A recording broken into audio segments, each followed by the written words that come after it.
in this book I just got to see the worst of her, and it made me cringe so hard. I think I should just stop reading romance books. Hey you guys, welcome back to my channel. My name is Yashita and I make content regarding books. So if you're interested in reading or if you want to get into reading, then this might be the channel for you to subscribe.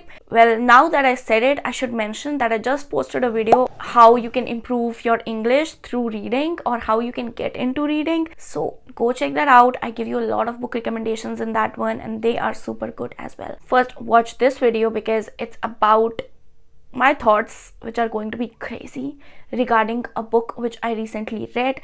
It is the third book in the Rebel Blue Ran series and most awaited book at that, because all of us readers love a good enemies to lovers romance, and this book was it, because we have been seeing Teddy and August through first book of the series, which was done and dusted, and it got really popular really fast. So we're going to talk about my thoughts on it. First of all though, let me give you a little bit of a background to the story as well as characters. So we have this setting of a small town which we love, yes, and there are these two brothers, Weston and August, Gus in short. So they work on a ranch along with Amos, their father, and Emmy, their sister. So Teddy, our female main character in this book, Lost and Lassoed, is Emmy's best friend, and it is a romance of Teddy and August, who is Teddy's brother, elder brother at that. So it's kind of a forbidden situation, and also there is enmity between these two, which gives way to a lot of banter back and forth. And also August is a single dad who has a daughter named Riley. Now what is going on in this book is that Teddy has just lost her job and Riley needs a nanny.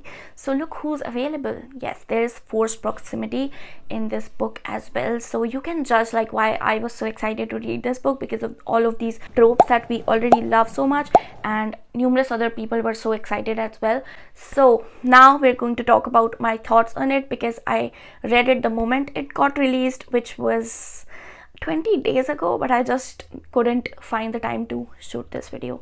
But anyways, let's jump into the video, which is my book review on it. First of all, I was clearly disappointed at a lot of things. They weren't as good as promised. And I'm not lying, because I will give you all of the pointers without spoiling anything. So if you do want to read this book after I give you my review, then you can read it without knowing anything that matters, okay? So you can trust me on that, but you'll still have so much fun watching this video, because I'll show you every emotion I had while reading this book. So first thing that I liked was there was this scene where Riley was not at home and Teddy didn't know that, so she had to babysit. She was not feeling well and still she came to babysit for Riley, and look who's here, Gus, okay? So they had this moment of peace. They talked, they bonded, Gus cared for her, and that was so refreshing to see. Taking care trope, oh my god. I love it. And the next thing was that the dads, like Amos, which is Weston's, Emmy's, and Gus's dad, and Hank, which is Teddy's dad, they were so cool, and they were the 90% reason that I was still reading this book after so many issues with it. So they were really very important for me to read this book. And the third book that I really liked was the last 20%. I don't know if it made up for the rest of the book or not, but it was really good. The ending was good, so you can expect a satisfactory ending, although you have to suffer a lot to get there. I hope you're prepared for what is coming next, because now we are going to talk about all of the reasons that I did not like this book at all. Let's go. First point, I did not like Emmy in this book. She was just so selfish. Even before Teddy got any negative thoughts about her, like I was already thinking a lot of things, because like in previous two books, Done and Dusted, her own book, and Swift and Saddled, her personality was just so good and girly. She was the best friend, she was a sweet person, and just a good character in general. And in this book, I just got to see the worst of her, and the author didn't even cover up most of it. So that is what I thought of one of the main characters in this book. So you can imagine how hard it must have been for me to go through with this book. Okay, so the second thing I want to mention is, first of all, how can you take a name Teddy seriously, like most of the times? And also Gus calling her Teddy baby. Like, where do I puke? I'm sorry if your name is Teddy, by the way. But like, it was so hard when he said like Teddy baby 1,000 times in that book, and it made me cringe so hard. It made me like, okay, I'm just gonna hold my patience and get through with this somehow.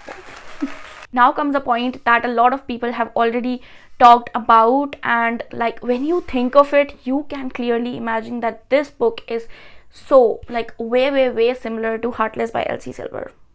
I said it too. Like, the red-haired girl, okay, there's this grumpy dad, nanny situation, and a lot of things. Like, when you go through Goodreads reviews, you kind of see what I'm talking about, because it made me think, and it was clearly the situation. And that book was released years before, and it was quite popular, so you can see what the problem is. My next point is that there was nothing interesting except for the scene that I mentioned in the starting and the ending part, but there was nothing for me to keep myself hooked to this book. Like, the previous two books, I was very interested to read about the characters, about the story, where it was gonna go, but like with this book, I wasn't as interested. I just didn't care about the characters as much, because they were just, I'll come to the next point and then you'll get it, okay?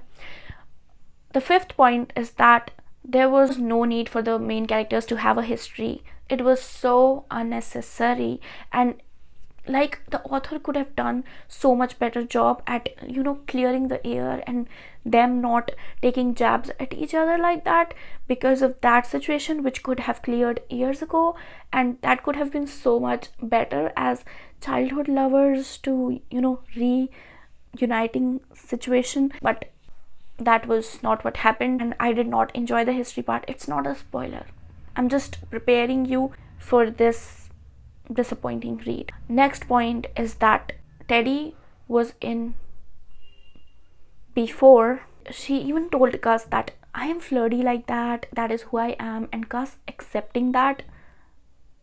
What are you, a backup? Like, how is that even okay? I'm just so done with these kinds of books, like, I'm not getting a good romance anywhere, so I think I should just stop reading romance books. Like, they promise they're going to be not having vibes like this, and then when I'm like 40% 50% through a book, I see those things kind of which I don't enjoy, and then I don't know what to do, whether to finish that book or just throw it across. For in this case, it was my Kindle, so I couldn't throw it, but you get my point. Like, when you are in the middle of a book and you see all these things like lust to love or like kind of situations, you just that's not who I am, that's not what I'm reading books for, so those things I don't really enjoy. And there's another point, I promise I'm done, okay? This is the last point. The word atop is used like 1,000 times, so just be prepared, because it annoys you, right? It annoys you when a word is just atop to this, atop to that, atop to that. You can clearly tell I'm pissed off at this book. I was so excited, like, as soon as I finished Swift and Saddled, which by the end of it did disappoint me a little bit, but I was just so excited for this book as so many other people, and Lyla Sage couldn't deliver in this one. I'm just so sorry for her, because I know there's a lot of pressure for you to give out a book that everyone enjoys, but I had so many issues with this one, like issues not even related to the storyline, but characters in themselves, which could have been more refined and more just there. I just want the writing style to kind of get improved by the book and not go down, because my favorite book in the series so far is still done and dusted, and I don't know, maybe I shouldn't have even read the second book, because Swift and Saddled and this book Lost and Lassoed are very near in terms of rating, which Lost and Lassoed I rated 3.5 stars. I know, like, it is so much more than things I liked in this book, but the ending kind of cleared the air a little bit and gave me a new perspective on maybe not being too judgmental, too critical while rating a book. I don't know, I just got generous, you know. It was not the book, it was me. So this is the first time I'll be using that phrase in positive relation to myself. So you get it. I did not enjoy this book as much as I wanted to, and if you are like wanting to read this book, I don't know if I'll suggest you to. If you loved Done and Dusted like I did, I think I rated it a 4.5 stars or 4.75 stars. So if you loved it that much, I don't think you're going to love this one, because a lot of times if your ratings match with someone, like, you should heed to their opinion, right? So I am done here. I hope I was able to make you go through all of the things that you're going to need to be prepared for to read this book. If you still enjoy it, like, that's good, because I couldn't. And about the fourth book, I think I'll be reading it because I think it is the last book in the series, and as far as I've come, like, what is one more book? I'll not expect too much, because even with this book I didn't expect too much, but it didn't even deliver that. So I'm kind of a little disappointed. So these were all of my thoughts. If you have read this book or you have opinions on the series in general, then do let me know in the comment section below. Also, I try to be like genuine with you guys. I can't just recommend every book I come across, or like popular books that you feel like today you have to agree with every popular book and you have to like it for you to fit into the society. I'm not like that. I cannot say that I love a book if I don't. So this was a little disappointing, but I did love Done and Dusted. If you are going to read a small town cowboy romance, read that first book and you're going to love it so much. Anyways, these were all of my thoughts. All right, I'll see you guys in my next video. Until then, goodbye.